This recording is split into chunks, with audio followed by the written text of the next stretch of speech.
Welcome back, sock knitters. Today is step 5 of our step-by-step sock knit along, where I'm walking you through step-by-step knitting your first cuff down sock with the heel flap and gusset. So before we start, I want to give a hearty thank you to our newest patron, Jeannie Dumfrey. Thanks for joining the Patreon family. If you're interested to see what I'm offering for your small monthly pledge, head on over to patreon.com/purl together. All right, let's get started. Okay, as I mentioned at the end of the last video, now what we need to do is pick up these stitches along the left side of the gusset here, and then go across here, and then pick up the stitches back here, so that we end up knitting in the round again. Let me show you what this is going to look like on our example sock here. We're starting here, we're going to pick up these stitches, and we're going to decrease down until we get back to the original number of stitches, or whatever stitch count will fit the ball of your foot that you've done the measurement for. So if you need to decrease a little further because your forefoot is smaller than your ankle, then you certainly have that option. Or vice versa, if you need to have a few more stitches here than you did up here, then that's fine too. Let me just say this first part is a little more fiddly and more difficult than the second part will be. So you're going to want to back up your needle a little bit here. You don't want to lose any stitches off of there, but what you need to do is go and find the first stitch where you can see both legs. See that orange stitch, how you can see both legs there? And you want to go underneath both sections of that stitch. Okay, let me show you that again. Now the other thing you can do is use a small crochet hook if you want to, and you're going to go underneath both sections of that stitch, or both legs of that stitch. Wrap your yarn as if to knit, and we're just going to knit right into that. Okay, now this other needle is just hanging out down here. If you have DPNs, just leave those alone for now. Now we're going to go find the next one. You want to roll that back so that you can see, so you can clearly see those chain stitches that we had. So now we want this kind of a dark purple one, and we're going to go underneath from front to back. We're going to go underneath both legs of that stitch, wrap the yarn counterclockwise, and pull it through. So we're just going to do each one like that, and you can clearly see both legs of the stitch you're aiming for.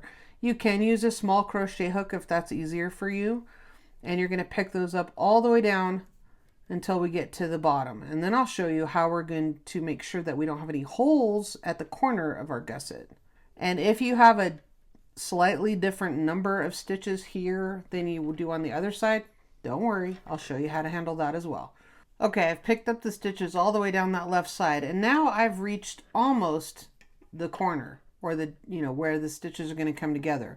Okay, now you can see that kind of grayish colored bar and that first grayish colored stitch, and if you hold this up, you can see where that's going to match up. Now the last stitch I picked up does not exactly match up to the top of that stitch because we did that first knit row, remember? And we didn't slip the stitch, or maybe we did. It doesn't really matter. What I'm going to do is go in, and I'm going to find a reasonable place to poke my needle in and pick up an extra stitch. I'm going to create an extra pickup stitch right there in the corner, or in that first knit row that we did before we started slipping. Then the other thing I'm going to do is pick up that gray bar, but I'm going to do it from the back forward. Then I'm going to take my magic needle and loop that around, and I'm going to put it over on the left hand side. Okay, now it's like a regular knit stitch, but I'm going to knit into the back of that because I want that to be twisted so that I make sure I don't have any holes there. So do whatever you need to do to finagle that around. I'm going to knit into the back of that, creating a twist, and that is really the key to making sure that you don't have a hole in this corner right here. Okay, now the other thing that's important to note is the top of the foot stitches that you have that are in pattern here. Those will always stay on this half. Everything else is going to be on the other half, and you're going to have a whole bunch of stitches on the other half. If you're using double points, you'll have a needle here. Like let's say you're using 3 double points and the fourth one is your working needle. You'll have these all on one double point up to the center of the back of your heel. Then these will be on another double point, and then these are all the top of the foot, or the instep stitches that stay together. If you're doing magic loop with me, these instep stitches will stay on this half. They are separate. Everything else will be on the other half. And the reason for that is you have half the number of your original cast on stitches here on this instep. Those need to stay separate and consistent. The rest of this, we're going to do a series of rounds that will be decreasing all these extra gusset stitches away. So you want this, all of this is going to end up being decreased back down to the original number of stitches. Okay. Remember when I said I'm going to finish this chart repeat at row 16, I'm not going to leave it half the chart half done. That's because now I'm going to go knit across this, and this is going to be row 1 of my chart. And I know that because that's how I left it. Okay, so arrange your magic loop where you're pulling this through, and you have your big loopy part over here, and you can knit across the instep, keeping in pattern, whatever pattern you've chosen. I've knitted my way across here. Now I'm ready to begin picking up the gusset stitches on this other side. So the first thing I'm going to do though is pull through my magic loop needle, because remember, I want to keep these isolated and have them on their own section. Okay, so I'm going to pull that through. Then what I'm going to do is go ahead and pick up a stitch in that corner for the same reason we did on the other side.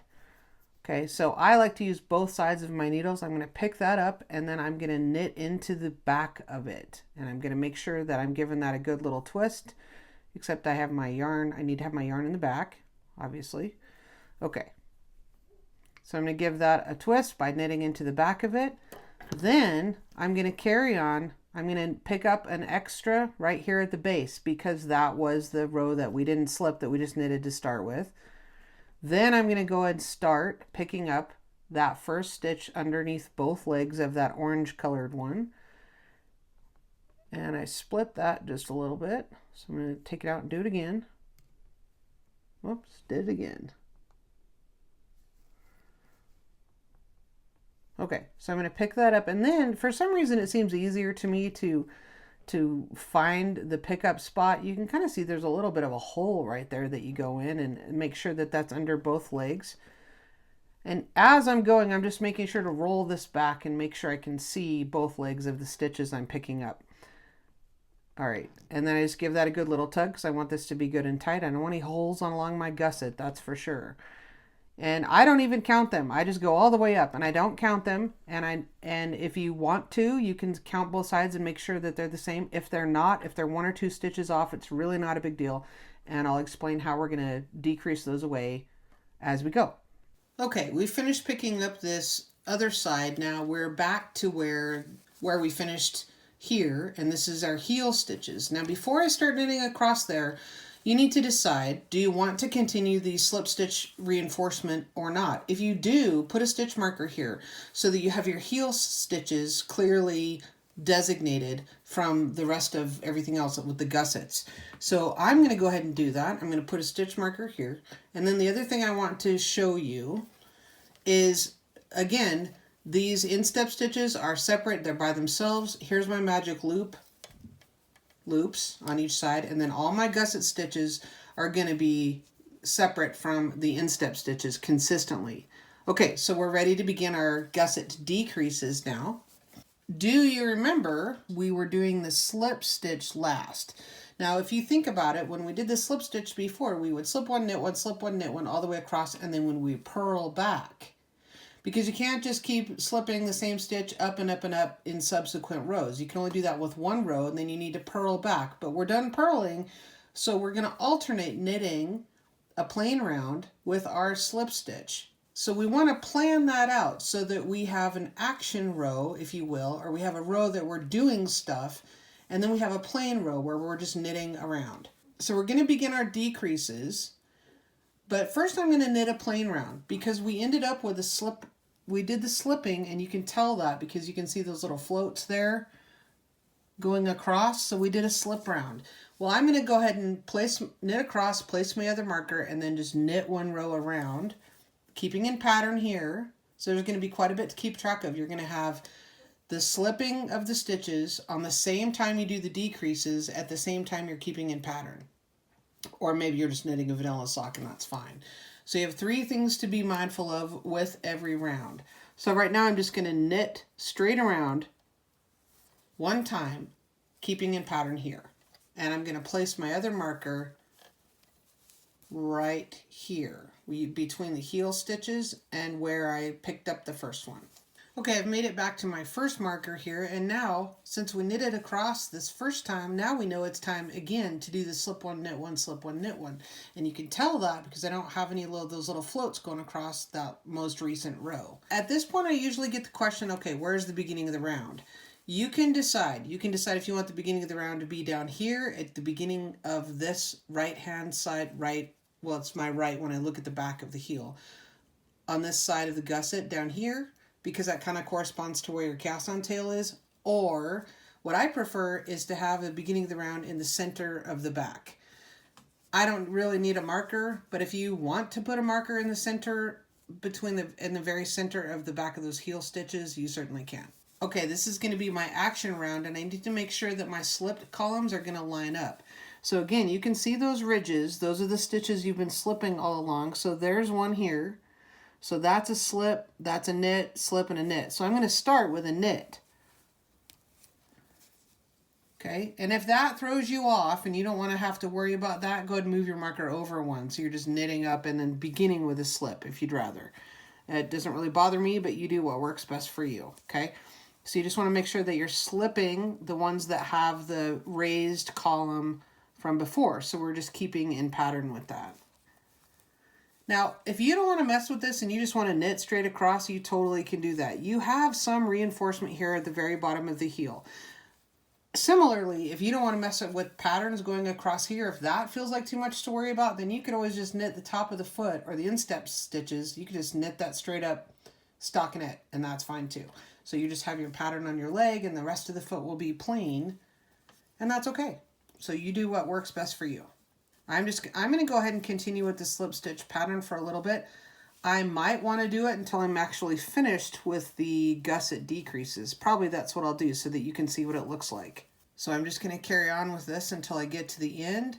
And we don't need to worry about knitting through the back loop or anything because we're not making an edge anymore. So all that's pretty well over. I'm just slipping the marker and now I'm just going to knit down this other side.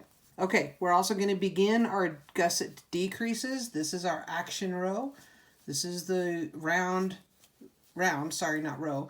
This is our action round where we're doing all the things. Okay, we did all the slip stitching reinforcement here, and it's also going to be a decrease round. Now we are going to start alternating a decrease round with a regular knitting round, where we're still keeping in pattern if you're doing that on the instep stitches. Okay, but everything else is going to be just knit plain. So you just continue knitting down this side until you get to 3 stitches before the end of this needle.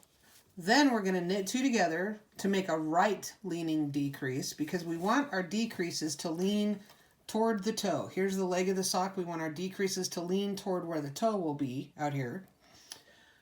So you knit down the gusset and knit to 3 before the end, and then simply knit 2 together, knit 1.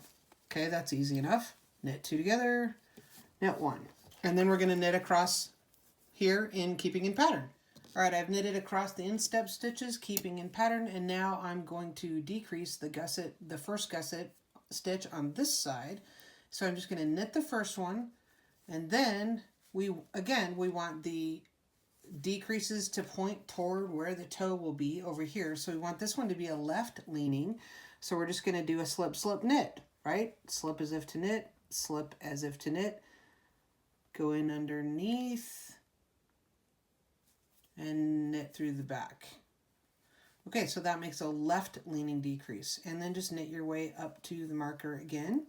And by default, I guess, kind of the beginning around is this right-hand marker. If you're doing the slip stitch with me, I guess that's kind of true because we just completed the action row, and now we're just going to knit straight across. And we can tell that because you can see those little floats behind each one. Now we're going to go back to knitting straight across because we've completed that action round. And we're just going to knit plain, one plain round, keeping in pattern across the instep. So for you, it may or may not be a plain round, depending on what pattern you've chosen. Okay, so the idea here is that you're going to alternate, at least as far as the gusset decreases. Now, I'm not talking about whatever you may or may not have going on here. But as far as the gusset decreases are concerned and your slip stitch pattern, you're alternating an action row with a plain knitting round. And if you say you're knitting down, you can't remember, if you come back tomorrow and you can't remember what was what, you can tell that the last one we did, you can see those little floats going across there, so you know the last one was a slip stitch round, or the reinforcement of that heel. So you know you're on a plain knitting round here. And the other thing that you can do to tell is you can look back here and you can see, yep, we knitted two together. You can see that there's two stitches knitted together right there. So you know that that was a decrease round, and yep, we're ready for a plain knitting round. So just carry on with that, alternating your decrease round and a knit round, decrease round and a knit round, keeping in pattern on the instep if you're doing that. And we're going to continue repeating those 2 rounds until we get back down to our original cast on number of stitches, or the number of stitches that works for the measurement that you have on the ball of your foot. If you are finished decreasing on one side, see I have 8 stitches here on the gusset where I've done the decreases. I knew I had 20 in the middle, so that makes 28, and then I need to have 8 over here to get back down to my original 36 for my cast on. Now I have 9 here. I have an extra one on this side, so that's okay. I'm just going to continue knitting right on by here, and then I'll do one more decrease here. So just adjust how you need to. If you need to repeat a decrease, alternating with a plain knit round on one side to get back down to your original stitches, that's totally fine. So just continue doing that until you get to whatever stitch count you need, whether that's your original cast on or you need to decrease a little further if you have a more narrow section, if you need to knit the foot of your sock a little smaller than the heel potentially. You'll know that by measuring and using your stitches per inch times the inches around the ball of your foot, and you can decide if you want negative ease or not. So at this point you can remove these markers. If you were doing the increasing the slip stitch reinforcement, if you were including that, you can remove those markers at this point. I prefer to stop doing the slip stitch reinforcement after I'm finished with the gusset. Okay, so I've done that all along the bottom here, and now I'm finished with my gusset decreases. So I'm just going to knit round and round and round now, keeping in pattern on the top and just doing plain knitting on the bottom of my foot. I'm just going to do that to the length that I need. Okay, so for this segment, I want you to just finish knitting your gusset decreases. And once you get back down to the number of stitches you need going around, then we'll be ready to continue on Tuesday, and I'll show you how you can determine exactly how long you need to knit the foot. I hope you found that video helpful. If you have any questions, post in the Ravelry or Facebook group or down below in the comments. All right, thanks for watching.